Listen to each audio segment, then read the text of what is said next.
وفاقی وزیر آبی و وسائل سید خورشید شاہ نے کہا ہے کہ بھارت کے ساتھ ڈیمز کے تنازع پر عالمی ثالثی عدالت میں پاکستان کے موقف کی قبولیت بڑی کامیابی ہے۔ انہوں نے کہا کہ آبی تنازع پر بھارت کی یہ شکست اس کی ہٹ دھرمی کا منہ بولتا ثبوت ہے۔ وزیر آبی و وسائل کا کہنا تھا کہ فیلڈ مینجمنٹ کے لیے تمام اسٹیک ہولڈرز کے ساتھ مل کر جامع پالیسی بنائی جا رہی ہے تاکہ سیلابی نقصانات کی روک تھام کا مستقل حل نکالا جا سکے۔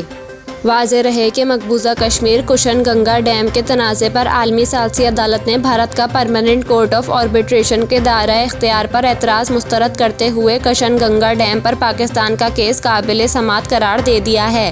یہ بھی یاد رہے کہ 19 مئی 2018 کو پاکستان کے شدید احتجاج کے باوجود بھارتی وزیر اعظم نریندر مودی نے مقبوضہ کشمیر میں 330 میگا واٹ بجلی کی پیداواری صلاحیت کے حامل متنازع Kishan Ganga hydro power plant کی افتتاح کیا تھا۔